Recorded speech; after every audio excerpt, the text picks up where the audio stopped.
What's going on, everybody, and welcome to another amazing episode of your favorite podcast, Real Talk Atlanta. We're your hosts, River the Realtor, Nika W, Taisha Renee, and I'm Ashley Lorraine. And as usual, the hottest hump day hotties are here.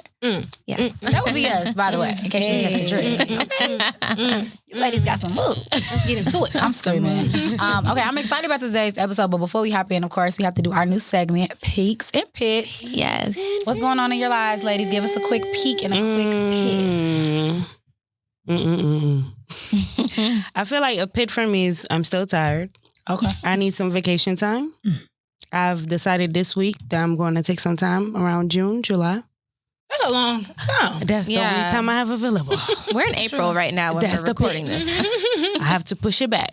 But peak is buyers are getting under contract. I just closed with my client, Toy. Shout out to LaToya. Period. Closing her first home yesterday. And what else? So, Don't forget the what else about that closing? Yes. It's a luxury closing. Okay. So I love that. I love my clients. Congratulations. Thank you, W. Wee. Luxury realtor. I love it. Wee. Period. Okay.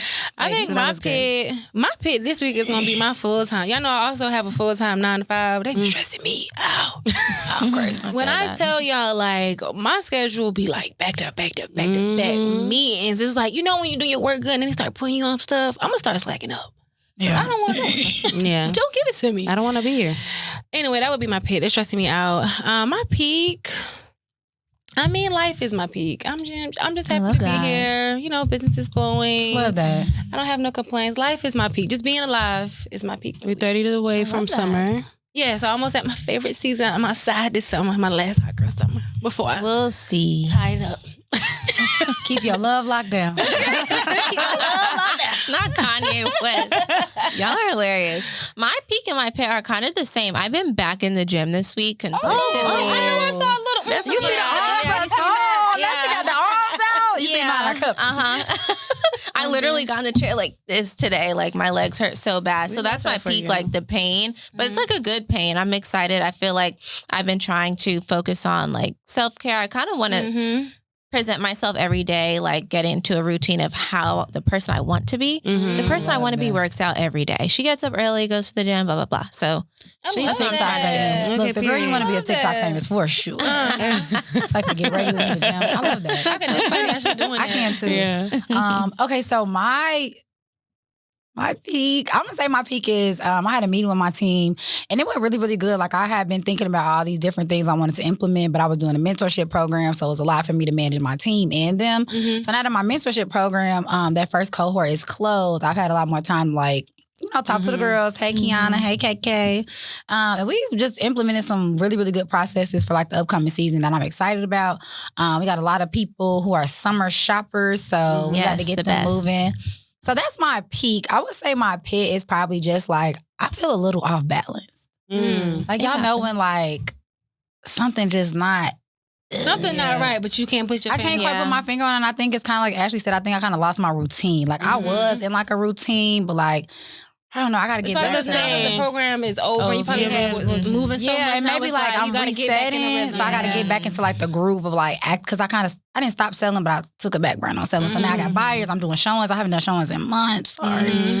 Anyway, I'm trying to get back into that. So it's like it's a pit, but I think it's going to turn into a peak once we get into it. That's the thing with real estate. Like it's never just like a straight path. Like it's always sometimes kind of like that. And if you think it is, get another job. Right. Seriously. But that might make it worse. I'm excited about the episode today because I think we talk a lot about, you know, why buying is so important, all this money it can make you. But today we're really going to talk about how purchasing a home and that investment in purchasing a home can make you some coins. And the girls love coins, right? We love money. We love money. This is how the rich get richer. Hello. And so let's just jump right into it. So I first want to talk about equity, right? And what you can do with the equity and kind of what that looks like, right? Equity is, you know, what your home is worth and how much you have in it, right? So like the additional over what you paid that's still in the home, that's considerably your equity. And so there's ways to use the equity in your home to kind of put some extra money in your pocket and kind of make it more beneficial to you. So the first one I kind of want to talk about is a HELOC or home equity line of credit. I just learned about that too. That's the good one. Yeah, that's a good That's one. a gem. That's basically when you own a house and you can use the money to purchase your next house. And what you'll do is you'll have to get an appraisal like you did to purchase the home, and it'll tell you the value of your property, and based off of whatever you owe on the loan, whatever that difference is money that you can use freely. You can use it to, if you need it to put it in your pocket, you just want to pull it out, or if you want to use it to purchase another property. I have a client who's doing that now. She's using it, getting the appraisal, and once we get the value, we're going to use that money to do the down payment on her next property. So I have a question. I have a question about that. Does the interest rate fluctuate when they do that? I'm not sure about the interest rate and if it changed. I'm pretty sure you gotta it'll get work a new like interest rate. Yeah, it's like a refinance. Yeah, it's almost like a refi. What you got to think about with the HELOC is that it's going to be essentially like a credit card, right? When you get that line of credit, you use it like a credit card. You have to pay back a certain amount. It'll be at a certain interest rate, but you are able to, again, use that line of credit to consolidate debts, buy a new home, versus going into your, already saved up assets and using that. You can use the equity in the home you already purchased. Pull it out. To make more money. Okay. Yes. And I want to emphasize you saying it's not just necessarily like if you want to pull that money out and buy another home, because of course life happens. There are certain situations where you may be strapped for cash and you really may need, the extra money. So if you own a home, you're able to take that money out and like pay for other things, that you may have to pay for. Yeah, I think consolidating debt is like the biggest one. If you got a whole bunch of car loans, credit card loans and stuff, you can consolidate all of those, pay them all off with that one home equity line of credit, and then focus on paying that back instead of having all these other little bills tearing up your credit and all of that. Right. I've seen people do all type of things with that. They pay tuition, get them out of certain situations. When I was younger, I would see like these Tyler Perry movies where like, they took money out the house to do this, and my mom just lost the house. And I never understood what that meant until I got into real estate. It was like, oh, yeah, that's what a HELOC is. They be trying to bond people out of jail. Yeah. Okay. So I think that's a really good one. And of course, it comes with having equity in your home, which goes back to what we always talk about, making smart purchases, buying homes that are going to appreciate and build you equity so that you can utilize that benefit. No one who's renting is using their equity in the house. Okay. They don't even know what that is. So that's one part of using your equity. I think the second one would be like a cash out refinance, right? Yeah. You want to... Yeah, sure. So it's basically kind of the same thing. Like you get that new appraisal. What is your value today? So like, for example, let's say I wanted to refinance to lower my interest rate, which I'm going to do. Like I can, whenever I get that appraisal, and if it's, say my home is worth, $350 or something, whatever the amount, the equity is, I can pull that money out and use it, because when you refinance, you do have to pay the closing costs. Again, you do have to pay that amount again, just like you did for when you first moved in. Of course, it's not as much because it's just the closing costs, but it's like you still have to pay that. I can refinance, lower my interest rate to if whatever it's at when I want to do it, and then I can pull that equity out and use it to put toward my closing costs. Oh my God, that's a gem. I think people kind of get confused with like a cash out refinance versus like a regular refinance, right? When we think about regular refinance, your main goal is, okay, I'm going to refinance my loan that I currently have so I can get a lower interest rate and then in turn lower my monthly payments. When you do a cash out refinance, you are getting a check, which could be in a lump sum, right? So like, let's say you do have $100,000 worth of equity. You can pull that $100,000 out, but what it will do is it'll tack it back on the mortgage, right? So if you started at $300,000, now you only owe $100,000, you got $200,000 equity. You might say, hey, I want to pull out $100,000. Well, now your mortgage loan is back up to $200,000, but you got that $100,000 to just cash out when you do the refinance. So I think it's a little bit different than the HELOC, obviously, because you can get that lump sum. It's not a line of credit. They'll write you a check once you pay your closing costs and things like that, where you can actually take the money out your home. Don't go have a ball. Like, if you're going to do it, do something smart with it. But that option is still there for you to utilize that money. What I see most people do with that option is to just use that money to renovate their home. That way the house has more value. So if they're thinking about selling, that's a good move, because now you're putting back into the house to get the cash right back. That's your house is paying for your house. I'm telling you. And something I want to know with that, because I didn't even learn this until I had a client who was looking to refinance. But when you refinance, a lot of times, because you are dealing with a new loan, is that there are still those same loan requirements or loan limitations. Yeah. So I remember my client, she had a late payment on her mortgage, and they won't always, I guess, depending on the program, let you refinance if you have a late payment within the last year, similar to when you're purchasing your home, kind of the same thing. So keep that in mind too. If it's a situation where you're strapped for cash, don't just do it after it's too bad. You know what I'm saying? Just kind of do it like when you think you need to. Don't wait until now you're 3 months or however many months. Right. Please know that people refinance and do this stuff when it makes sense. Right. We going to Cabo do a cash out refi. Like, that's not what that means. When it makes sense. No, it's like I'm keeping the lights on, or I gotta do this, I gotta do that. Something smart, like you said. I think it should be like life altering things. Like we hear a lot of people saying, you know, like you said, when your clients buy a new house, I've seen people do it when they're getting married or something, like really starting their family, and like, you know, maybe them as, you know, boyfriend and girlfriend bought a house, build some equity. We're gonna take that and sow a seed into like our new family. Like it needs to be for real life altering things, not because you and your homegirls are really trying to bop on down to Miami for the weekend. Like it really does have to make sense. And I think Ashley touched on a good point. You still have to qualify for the loan because again, you're going to take it out in cash, but it is going to be tacked back onto, you know, the loan that you're paying the mortgage company. So if you can't qualify for that, you're not getting the check. Right. Keep your credit in good standing. Keep your debt to income at a good level. Like make sure you can still qualify for, you know, the new mortgage, because that's essentially what's going to happen. You pull it out, but you're going to get a new mortgage for what you submit the took same out. documents. Keep your job. Maybe you're going back to underwriting. So they're going back and they will make sure you still in that same place or better. Yeah, and some people think that they're still going to keep the same interest rate that they had when they first purchased a home. Do remember, when you're refinancing your home, you have now to go back to the market rate. Right? Yeah, and that's why if it doesn't make sense, right, exactly. So if you had a 3%, 2%, you better stay there. and like now you're trying to refinance just because, which is not that serious, you at 6%. Keep that, keep it there. Yeah, baby, you better off like. You better stay where you are. Stay where you bought your home in 2020. Don't ever refinance that whole 30-year loan. We pay it completely off and then play around with it. But like, no, I think that's a good point, because you will assume whatever the interest rate is for the market in that moment. So those are like the two ways that you can utilize equity to, you know, build some, you know, equity for yourself through what you did with your home. But you got to get into one of my favorites. Y'all know I'm from Chicago. Here we go. And one thing, our whole like east side of Chicago is what we call like 3 flats, 2 flats, or duplexes, multi-unit type thing. And so one of the big things we do is something called house hacking. So for those who don't know, house hacking is when you're basically able to utilize a multi-unit home, which means there are multiple units within one building, or convert like a single family so that it's, you know, occupants upstairs and downstairs to essentially have 2 different dwellings within one home. This is good because the person in the opposite dwelling can obviously be paying so much that your mortgage is free and clear and paid for by somebody else.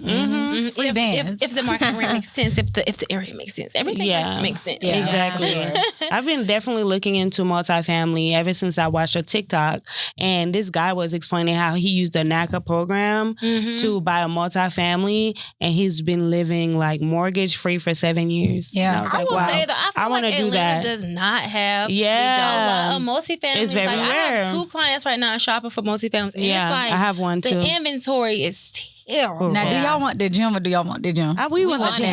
We're begging for it. All right, no, for real. House hacking, I think because I am from Chicago, a lot of people who relocate here, they're looking for that same home buyer experience. And a lot of time that does look like house hacking. Atlanta is not the market for it. And I'll just be completely honest. But we have what I like to call a workaround. What a lot of people are doing in Atlanta right now is they're buying older single family homes, cementing off the middle, and basically making the basement of a single family home into a whole unit, right? Anytime there's certain like plumbing, access to water, electricity, we can do a kitchen down there, we can do all of that. So for an investor tip, if you can find something, especially like the old ones in Atlanta that got that split level where it's already 3 bedrooms downstairs and a little family area and stuff, you can go ahead and convert that. I had a client, we looked at one for, you know, today in like the Emory neighborhood, and he wants to do something similar for like college students, right? But a lot of investors are kind of up on doing that. So that's going to in that area too, by Emory and Decatur. The caveat though, What? They expensive. Yeah. I'm gonna be very That's what I'm honest. saying. Who's permitting these? Like, what about the permits? I mean, that's for the builder to do. Like, if you're not a builder, I'm not saying go build y'all some multifamily. Yeah. Lay on cement. Yeah, don't lay on cement. I'm not saying do that. Have somebody else come in and do it if the numbers make sense. But they are kind of expensive. They work well though if you have a realtor that can run the numbers and really tell you like, okay, yes, it's $475,000 and you're gonna be paying, $4,800 for the mortgage, but the market rent for both of these properties is gonna zero it out. So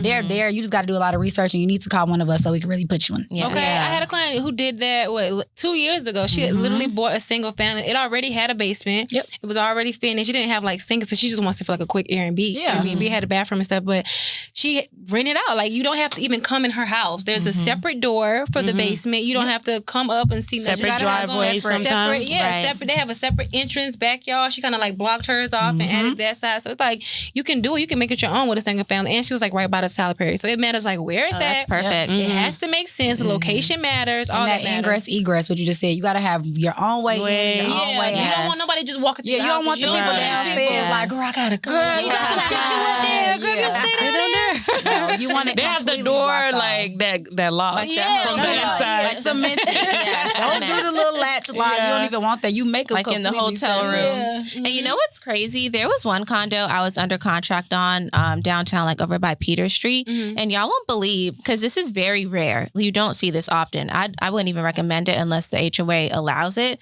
But we put in an offer and for this one unit, and the guy who lived above it was also putting in an offer, and he wanted to combine both units. He wanted to purchase a unit below, buy it, combine it, or do whatever it was, and somehow make some money off of it, which is a great idea. That on TV. No, so that's it. It was in New York too. With that, you can't do that in a condo. No, I've seen it. You can't do it, but the HOA has to approve it. I've only seen 2 units specifically, like deals that I've had where someone tried to do that. It's always the person next door or above. They're trying to do it, and a lot of times they will wait years. Like I think that guy lived in the building for 8 years, and when the house came on the market, he's like, he waiting on his moment. Yeah, he's like, I know this. Yeah, is like he literally popped up in the showing, like, are y'all trying to buy this? Because this is going to be my place. I was like, Oh, that's period. not how it's going to go. Ahead and Yeah, he's ready to rumble. Yeah. What happened? Who got the place? We did. We did. Yeah. Bye.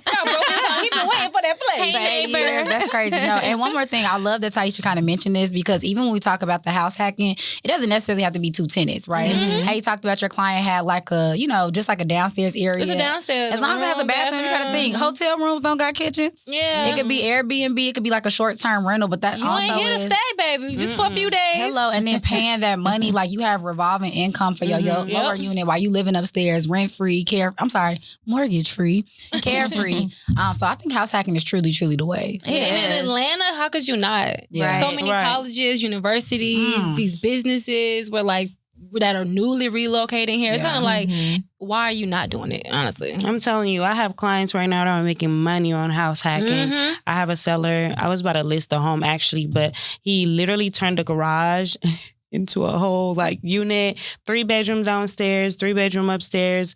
They couldn't even it's separate doors, separate lock box and everything. He had a door code on it. But what I loved about that property, it was further away from Atlanta. It was in Conyers, and he was making bank of that house. He had a separate Airbnb family on top, separate Airbnb family at the bottom, and it worked. That property made him so much income. We ended up not selling it because he was like, there's no way. There's no way I can make that. The passive income is too good. The more that can stay, the more they can pay. Yeah. I would not recommend that. And I feel like I can relate to you, River, being that I grew up in New York. I remember my mom told me back in the 90s, the brownstones were $99,000. Yeah. And today, brownstones are worth millions. Sure. And I feel like if you're out here in Atlanta and you see a multifamily opportunity, you should snag it, because it's so rare here that they hold their value so well. Because you can't really walk down the street here and find a multifamily. Yeah, unfortunately, I wish there were more. I'm like, dang, when you saw multifamily? The South just wasn't built like that. For some reason, I feel like up north we were just kind of built, and we were built in smaller spaces because it's so oversaturated. I feel like Atlanta is just now really getting over capacity, but New York and Chicago, we got to live on top of each other. Yeah, somebody's going to be homeless. So I think house hacking is one of those ways that you can really make home buying work for you, put money in your pocket, live with absolutely no bills, and really just make money. My mom to this day, she don't work and she lives off of her buildings. My mama got 6, 7, 8 units. And every month, it's paid free and clear because she's owned them since we were kids. She like, I think that's what renters don't understand, because you're not only paying for your landlord's mortgage, you're probably paying for their Neiman Marcus bill, their Saks bill every month, that bag, them shoes they got on. You probably provided that for your landlord. You funding a lifestyle for sure, and it's not yours. That's the problem. Okay. So, exactly. And I'm glad you mentioned landlords, because I think that's another really, really important thing. I think there's a lot of just a lot of things you can do with being a first time homeowner, like the benefits of like using your FHA loan and having those rules. Oh, good point. With the flexibility, right? I think one of the best things you can do is utilize your ability to be a first-time homeowner, live in the home for a year, and then become a landlord. I think that allows you to, not have to put down as much, because we know when you buy as an investor, the down payment is a lot more. You can use your 3.5% FHA loan or your 3% conventional, live there for a year, and then hit the road, put somebody else in there to pay your rent. Look, and then if y'all want to go rent y'all little, go ahead, because somebody else paying for it. Exactly. And I feel like with a lot of landlords, whenever somebody try to make passive income with real estate by renting out, is because they want somebody to pay for that equity. While they're owning the home, they're building equity, somebody paying the mortgage, and they don't have to. And if you have to go back and live in that house, that's your house. That's my house. You can always go back. Yeah, so time to go. I love that. I feel like that's good too, That's even for people. I have a lot of single women who are my clients, and they may purchase a home just by themselves for now. And then they're like, in a couple years, if I find a man, we'll move in together. A lot of times I tell them, like, if you want to sell your house, if you ever get married, that's cool. But you can also keep your home, put a tenant in there, make your own money, have your own little account on the side, and just have that, just stack it up while you're, still in your marriage, have your own house. I think that's one of the smartest things to do. That's personally my plan as well. Honestly. That was mine when I bought my house, but I bought a house. I think we talk about this all the time. I bought my house and I bought it super, super cheap because I knew I wanted to go in there, renovate it myself. My plan was to move in, renovate it, because the mortgage is so low in comparison to like the market rate, right? One thing that I looked at is I need to buy somewhere where I can keep the mortgage low, but where the rental rate is going up. So even though now, like once my homestead is applied, my mortgage will be somewhere around the high 15, low 16s, but the rental rate in my neighborhood is like $2,400, $2,500. So every month I can make anywhere between, $400, $600, $700, $800 to go do whatever it is that I want to do. I ended up doing, y'all know I love my house now, so I'm not trying to get out, but that's... Not yet, give us some time. That's the plan though, but I was able to utilize those benefits of being a first-time homeowner, not having to put down 10, 20%, lived in my house. I enjoy living there, but I said before I'm 30, like I want to go penthouse. Oh, absolutely. And while I'm in my penthouse, y'all can pay my mortgage. Exactly. Also, it's an asset. Whenever you live with your rich husband, right? You still keep that. I received that. She's rich, but he's been shook. We rich together. But he gonna trick, and I'm a trick, but he gonna trick me. Right, you can have that asset on the side, and by that time, God grace, the interest rate is gonna go lower. You're gonna refinance. Hello, because what happens if your rich man leave you and you sold your house?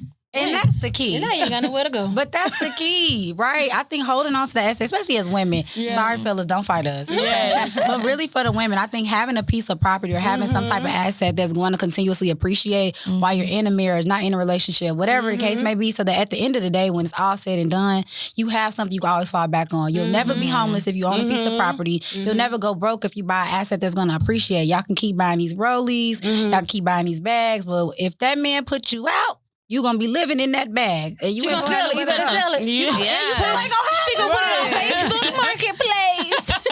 I feel like that's good too. Love Facebook Marketplace. Hey, put y'all bags on there. I'll buy it. They do though. I be seeing them. Y'all are funny. I feel like that's good too, even if you have children and you're thinking about like generational wealth and leaving your kids a legacy, having a property for them that you can give them. Even for instance, like with my mom, she had her place out in New York, but we moved down here. She didn't sell her place in New York. What she ended up doing, she kept it up until I was a little bit older, and she ended up selling it later on. But she said, I always kept it just in case one of you ever wanted to go back there, so you had a place to go. Oh my gosh, that reminds me of my closing that I just had. My client all the way in Kathleen, like Macon, Georgia. The house she was living in, the person she was renting it from, he had like 3 houses.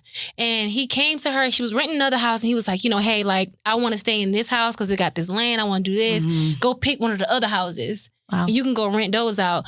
he leaves each of those houses to his kids. Wow. So it's like each kid has a property. Yeah. And next to each other. Yes. And Next like literally his daughter, both of, they were older, so they deceased. The daughter came, she was like, yeah, I just sold my house. Like selling a house, making equity, going to get her another house in another area. It's like, dang, like they really set their family up for that generational wealth. I was like, dang, that's what I want to do. Each kid got a house. I love that. Everybody got a house and it's rented out. It's being paid for. You ain't gotta worry about it. That goes to show like owning a home isn't just making you money. It's making your family money. Y'all, I gotta give a shout out to y'all girl.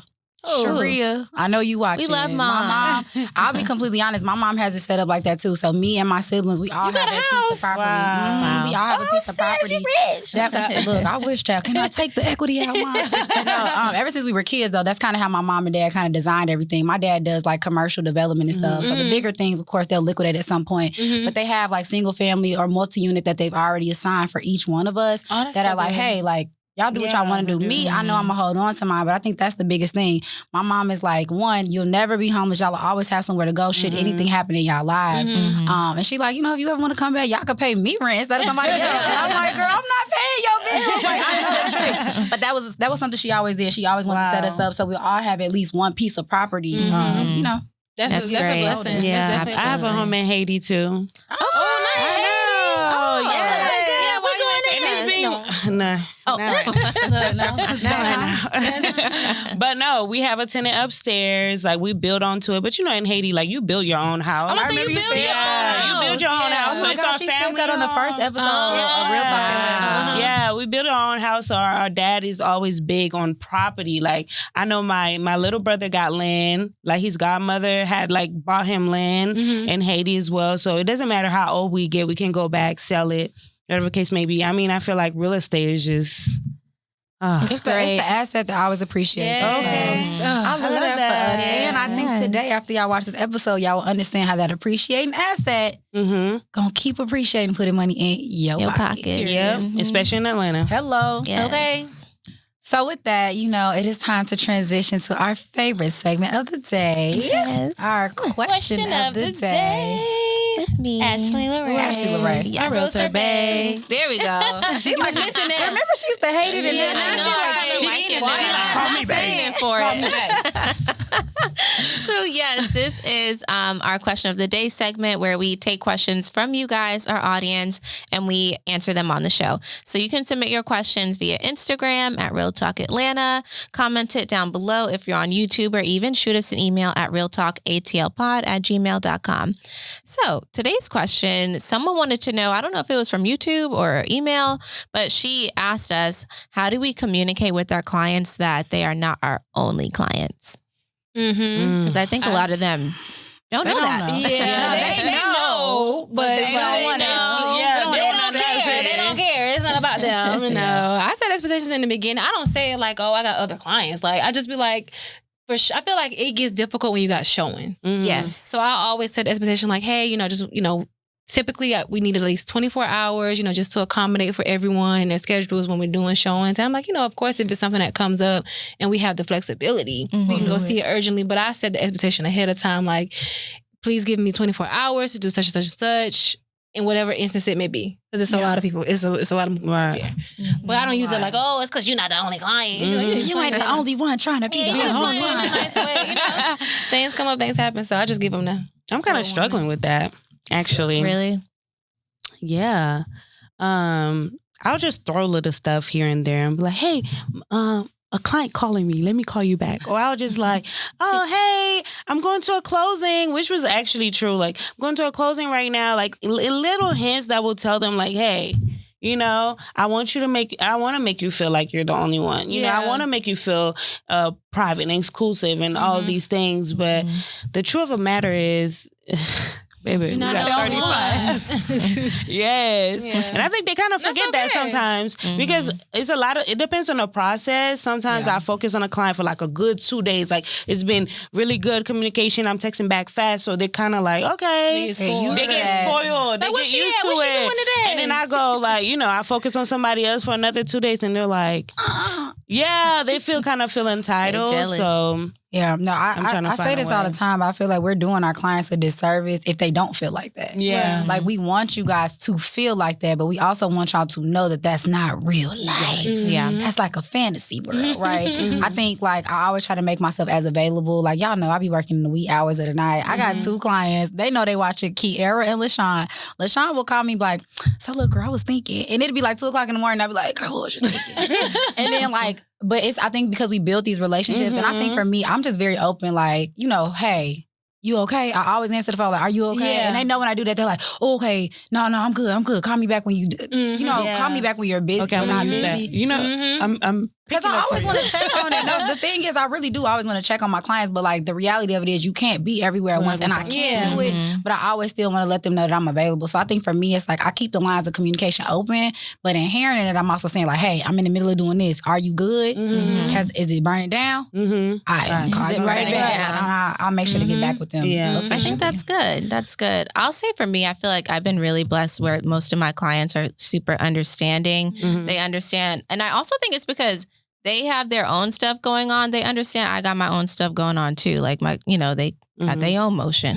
But I feel like You love that word. I do. It's so catchy. Okay. But I feel like there have been instances where I've had clients who just aren't considerate of my time. They may be like, they want to go see a house right now. I'm like, that's not possible. You need to let me know, you know, in advance. But just communicate. Sometimes I'll just kind of tell them what my schedule is for that day because I'm super organized. I plan stuff out. I'm like, oh, I have this at this time. I have this at that time. So maybe let's do it tomorrow if you're available, this or whatever.